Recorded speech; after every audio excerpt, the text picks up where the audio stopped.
एक बार की बात है। कासगंज नामक गांव में सेठ करोड़ीमल नाम का एक सेठ रहा करता था। सेठ करोड़ीमल बहुत ही लालची था। उसका एक पुत्र था जिसका नाम सेठी था। सेठी स्वभाव में बहुत चालाक और बेईमान किस्म का बच्चा था।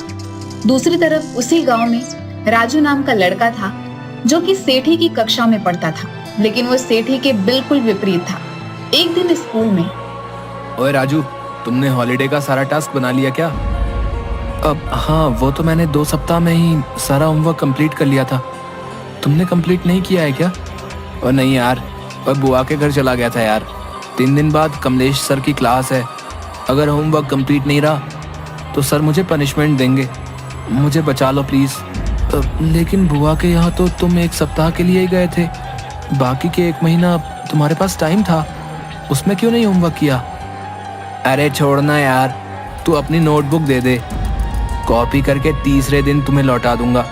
दोस्त के लिए तू इतना भी नहीं कर सकता क्या? ठीक है दोस्त, लेकिन तू मेरी नोटबुक टाइम पर लौटा देना प्लीज। ये भी कोई कहने की बात है भाई। तीसरे दिन कमलेश सर का क्लास रहता है। क्लास में सेठी हाथ की उंगली में पट्टी बांधकर आता है। हाँ तो बच्चों, काफी लंबी छुट्टी के बाद हम लोग मिले हैं। आप सभी ने होमवर्क कंप्लीट कर ही लिया होगा। सभी अपनी होमवर्क की नोटबुक लाकर मेरे टेबल पर रख दो। सेठी, मेरी कॉपी तो मुझे होमवर्क की कॉपी सर के टेबल पर रखनी है।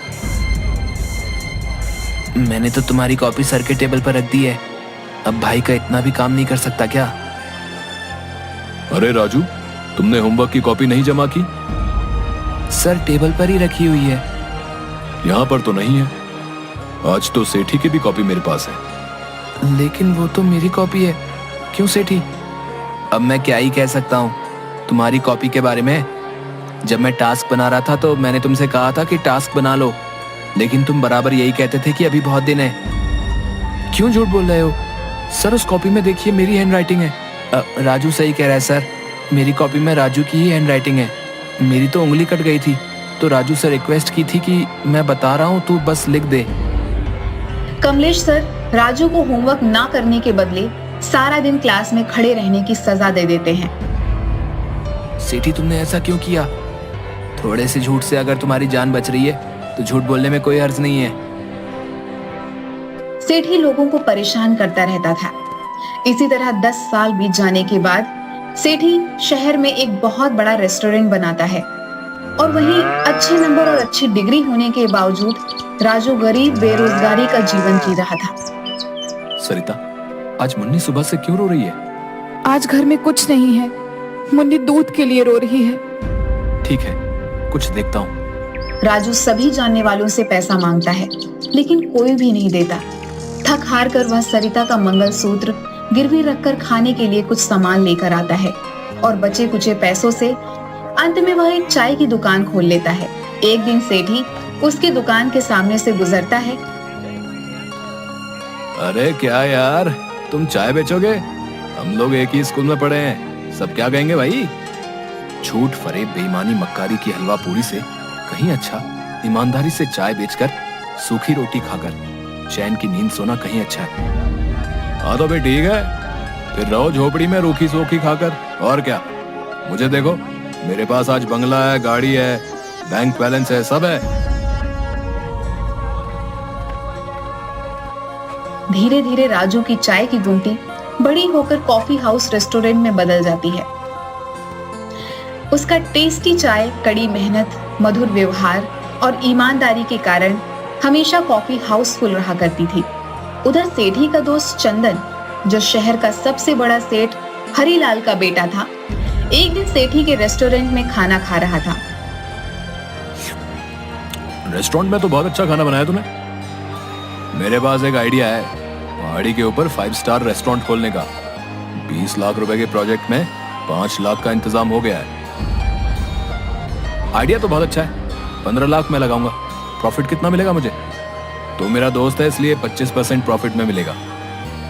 ठीक है, कल मैं तुम्हें कैश 15 लाख दे दूंगा, कागज तुम बनवा लो। क्या यार, जब दोस्त के साथ कागज पर डील करनी पड़े तो फिर दोस्ती कैसी? भाई अगर तुझे मुझ पर शक है तो प्लीज मुझे नहीं चाहिए तेरा पैसा। इस तरह इमोशनल बातों से बिना पेपर के डील चंदन सेठी से 15 लाख रुपए ऐंठ लेता है। 2 साल बाद चंदन को पता चलता है कि उस तरह का कोई प्रोजेक्ट था ही नहीं। सेठी, तूने फर्जी प्रोजेक्ट के नाम पर मुझसे 15 लाख जो लिए हैं ना, वो वापस कर। अरे कौन सा प्रोजेक्ट, कैसा पैसा और किसका पैसा? कोई कागज या बैंक रिसीट है तो दिखाओ भैया। देख सेठी, मैंने पहाड़ी में रेस्टोरेंट के लिए तुम्हें 15 लाख कैश दिए थे। तुमने ही कहा था कि दोस्तों के बीच कागज का क्या काम। इस तरह कागज के अभाव में चंदन सेठी से 15 लाख रुपए हड़प लेता है। एक दिन इनकम टैक्स वाले छापा मारते हैं और टैक्स चोरी के आरोप में सेठी का दुकान सीज कर दिया जाता है। जल्द ही सेठी कंगाल हो जाता है। एक दिन राजू के कॉफी हाउस में, राजू भाई, आज मैं कंगाल हो गया हूँ, प्लीज मेरी मदद कर दो। मुझे फिर से बिजनेस करने के लिए पूंजी चाहिए। मैं जल्दी ही तुम्हारा पैसा लौटा दूंगा। ठीक है, मैं तुम्हें लोन दूंगा, लेकिन इस बार ईमानदारी और मेहनत से काम करना होगा।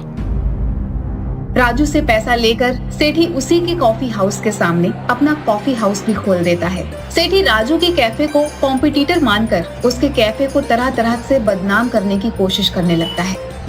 हरिया, ये ले फेविक्विक और जा राजू के कॉफी हाउस में 2-2 बूंद सभी कुर्सी पर गिरा करा। जा।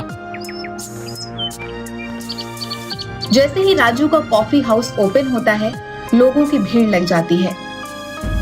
मौका देकर हरिया सभी की कुर्सी पर फेविक्विक डालकर आ जाता है। हाँ मालिक, जैसा आपने कहा था वैसा ही करके आया हूँ। शाबाश, अब आएगा मजा। बहुत ईमानदारी और मेहनत का पाठ पढ़ाता है। अब देखता हूँ तेरा कॉफी हाउस कैसे चलता है। हाँ। उधर फेविक्विक लगी हुई कुर्सी पर बैठने से सभी कस्टमर का पैंट चिपक जाता है। उठते समय उनके पैंट फट जाते हैं। पूरे कॉफी हाउस में हंगामा खड़ा हो जाता है। राजू को कुछ भी समझ नहीं आता कि यह सब कैसे हुआ, लेकिन तुरंत ही वह अपने बुद्धि विवेक से काम लेता हुआ अनाउंस करता है कि प्लीज शांति बनाए रखें। पता नहीं ये किसकी हरकत है, लेकिन राजू कॉफी हाउस आप सभी कस्टमर्स को माफी के तौर पर एक नई जीन्स आधे घंटे के अंदर आपको प्रोवाइड करवा रही है।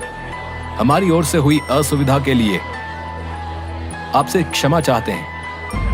अरे क्या हुआ राजू, तुम्हारी दुकान पर हो रहे हंगामे को सुनकर मैं दौड़ा हुआ आया।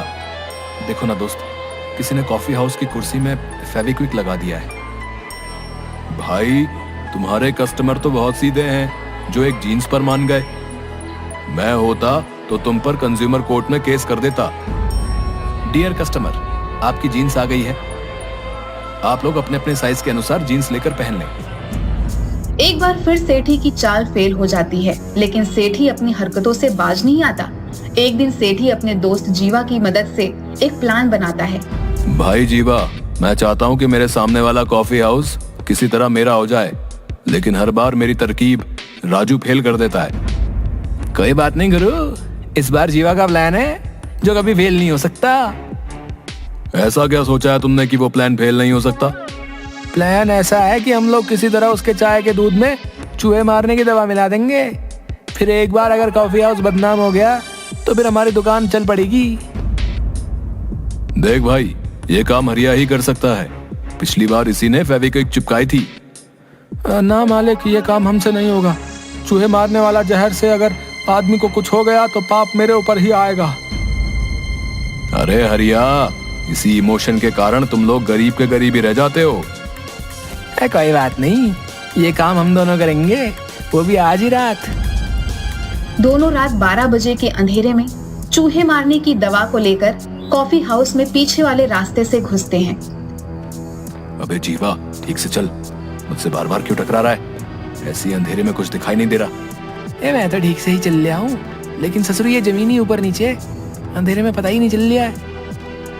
तभी जीवा के पैर के नीचे एक छुछुंदर आ जाता है और अनबैलेंस होकर सेठी के ऊपर गिर जाता है। सारे चूहे मारने वाली दवा सेठी और जीवा के चेहरे पर गिर जाती है। थू थू थू। अबे जीवा, तुम्हें कितनी बार कहा कि ठीक से चल, आखिर तूने मुझे गिरा ही दिया। अब ये पाउडर क्या है रे? थू, थू, थू। ये चूहे मारने वाली दवा मेरे चेहरे पर गिर गई। चलो भागो यहाँ से, भागो यहाँ से। थू थू थू थू। भाई, मुझे कुछ दिखाई नहीं दे रहा है। मेरी आंखों में शायद ये दवा चली गई है। साला छछुंदर सारा खेल बिगाड़ गया। मार डाला रे। अब मेरे हाथों पर क्यों चढ़ा है तू? ये मेरा हाथ है, छछुंदर नहीं, जो बार बार लातों से मारे जा रहा है। मुझे क्या पता यार, मुझे तो कुछ दिखाई नहीं दे रहा है कि ससुरा छछुंदर कहाँ है और तेरा हाथ कहाँ है। दोनों किसी तरह गिरते पड़ते वापस दुकान में आ जाते हैं, जहाँ पर आते ही सेठी उल्टी करने लगता है। इधर जीवा की आंख लाल हो जाती है। 2-3 दिन के बाद जीवा, आज हमें सावधानी पूर्वक रात में काम करना होगा। हाँ यार दोस्त, आज रात ही हम दोनों सारा काम कर लेंगे। कल के बाद अपना काम खत्म, फिर हमारी चाय की दुकान ही इस एरिया में चलेगी। हाँ, हम दुगनी कीमत पर चाय बेचेंगे। राजू के सारे कस्टमर हमारे होंगे।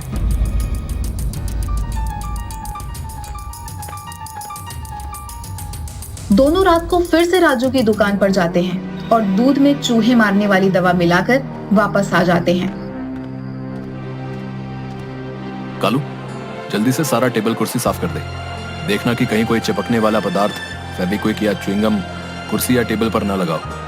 आज संडे, वैसे भी कॉफी हाउस में भीड़ ज्यादा होगी। जी मालिक, उस दिन की फेविक्विक की घटना के बाद से मैं एक एक कुर्सी और टेबल को अच्छी तरह साफ करता हूँ। उसकी चिंता मत कर तू, केवल मन लगाकर साफ सफाई कर ले।